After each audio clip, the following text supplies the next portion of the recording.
Arsenal versus Bolton on the EFL Cup. Yes, on this video, of course, we are going to talk about the match preview between Arsenal and Bolton.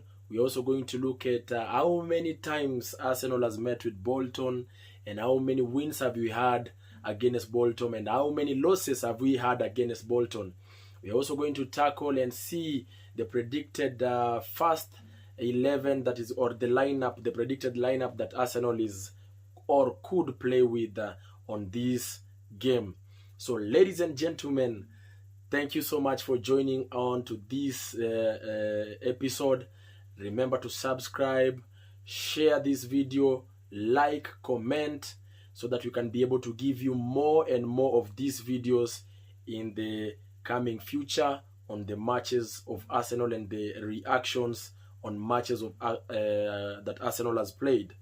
Thank you so much. I appreciate it. So we are facing Bolton on the EFL after having played 6 matches unbeaten. So the question is this: are we able to continue with our unbeaten run and make it 7 against Bolton?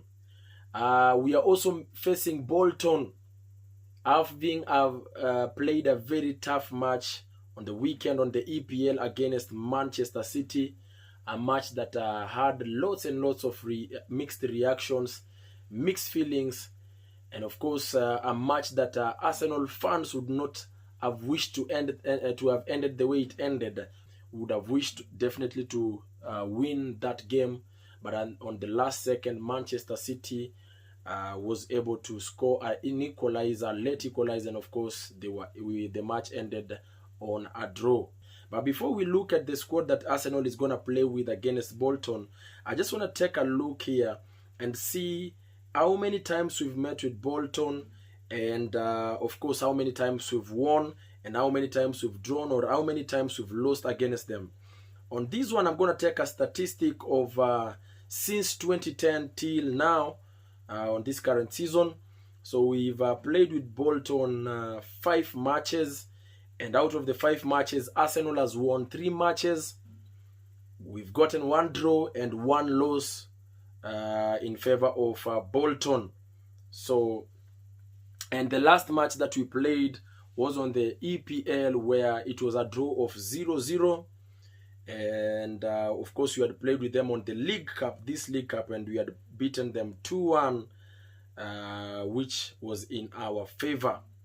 On this match, I remember very well, Ashavin scored and Park also scored on that last time we beat them. So this is a team that you are going to face on the EFL, and having had a very tough fixture on the beginning of the campaign season 2024-2025, you'd almost tend to say that this is one of those fixtures that is going to be easier on Arsenal, quote unquote, of course. We are playing on the Emirates Stadium, of course, and it's going to be a couple of matches that Arsenal is going to play on the Emirates Stadium, like around 4 matches that we are supposed to play in the near coming days. As we are meeting Bolton, of course, the question that runs throughout Arsenal fans is, will we win the match? Do we stand a chance of winning the match? Now, another question is this: are we now ready to do our squad rotation and of course try and mix the squad and try and give even youngsters more opportunities to come and play on this match? It's something that we've had a debate on since last season, where you would almost feel like we want Arteta to give an opportunity to youngsters to come in and of course get to showcase what they have and get to build that confidence, and especially on these matches, that is the EFL, matches like the FA, so that they can prove that they can do it. So on this match, I think lots and lots of that is what is expected by Arsenal fans, and that's what we expect to see Arteta do to us. But again, this match also has a lot of mixed reactions on who is going to play and who is not going to play. If I take a look at right now squad of Arsenal, Of course, we have youngsters like Skelly, and you saw what Skelly did during the game against Man City. Very impressive, and of course, it looks very promising. You know, Nwaweri is also there, and a couple of other youngsters that can come in. But it's quite unfortunate. Some of the people that would have wished to come in and play on this match are already injured. Some of the people that we would say, let's have a squad rotation, they are already injured. And some of them are doubtful if they can play. Right now, we have a problem with Zichenko, who is injured and is doubtful if he can play. They haven't said the exact date that he's going to come back. We also have White, who had a knock on the game against Manchester City, because that game was very physical, and he got a knock out of it. So he's also very doubtful. So it means on the right back we still have a problem on its own, because even Timber, who played on that right back, he's got a muscle cramp. Still, they say that he's doubtful if they are not sure if he's gonna play. Tierney on the left back is injured until late of October. Of course, Odegaard, you know, is injured already until late of November, mid-November. Mourinho till late October. Calafiori, who was very impressive on that game against Manchester City, also got a muscle cramp, and it is not yet clear if he's gonna play this match. And of course, Tomiyasu, who also is injured and could be back in a couple of few days. We don't know if he's gonna play on that game against Bolton. But though, even having said so, this game that we played against Manchester City, you would expect our players are very tired because of the level of concentration that was needed on this game, because we were defending the entire 45 minutes of the second half and making sure that our wall, the Berlin Wall they call it, or the Jericho Wall, or the moving train that moved in sequence, was not being broken. So you would expect a lot of tiredness in the mind and in the brain, because a lot of concentration was needed on that game. So most of our players are either unwell in terms of these knocks that they got and the muscle cramps, or even very tired. So this game comes in at a time when we need a rest, and this is the high time that we need to bring in more players even from the academy to come in and of course get to cover us on this game. Yes, but still I would expect Arteta to be more competitive. So I don't expect him to change like the whole squad, because last season it's like he never wanted the EFL and the AFA that much, as he decided to let go of it as early and decided to concentrate on the Champions League and the Premier League, which we never got.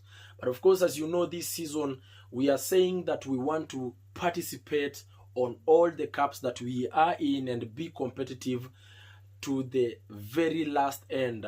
And even if it means carrying one or two or even three or even all of them, it is to our advantage, and that is what as Arsenal fans we want. Okay, but having said so, still we also have a couple of games that we're supposed to play, so he also needs to be very tactful on who to play and who not to play, who to reshuffle, who not to reshuffle.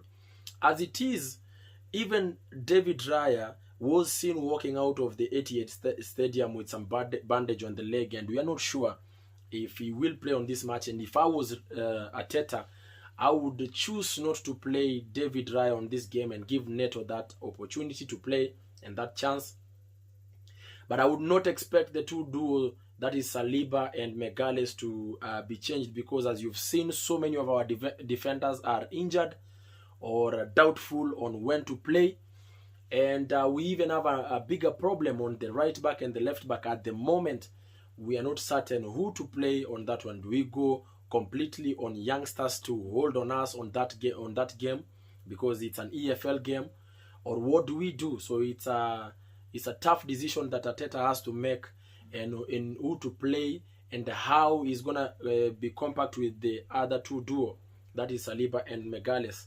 And of course the right back also, see who is gonna play on that one. On the midfield, of course, I would say he can choose to rest Partey and let Jorginho play with Declan Rice, And of course, at number 10, give Nwaweri an opportunity to play. And of course, on the right back this time round, he needs to start with either Sterling, and then on the left wing, he can start in with Martinelli, because I think that's the option that we have, or even Sterling and then Saka on this wing. And at number 9, let Havertz rest, let Jesus begin this game, so that, because we need Havertz at 100% on the game against Leicester. Trossard is not able to begin because he was suspended, and good news to us as Arsenal fans, this game on the EFL is gonna be that game that Trossard gets the suspension on. But on the game on the EPL against Leicester, he's gonna be back, of course, and be able to play for us.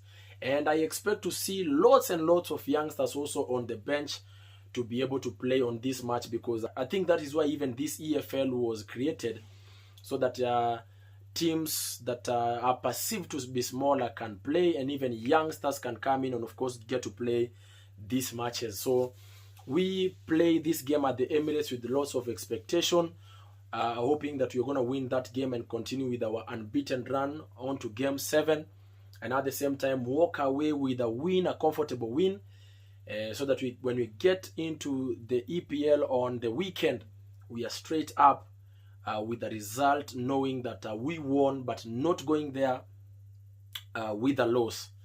Yes, I would give my prediction on this game. I feel like as much as we have so many injuries and so many players that are doubtful if they can play, I would still give Arsenal a prediction of 3-0 against Bolton. So it's going to be a comfortable win for us. That is a 3-0 win for us. That is my prediction, of course. So let's wait and see how the game is going to be. And of course, let's meet up in here after the game and do highlights and analysis of that game and how it was played on the next video. Thank you so much for watching.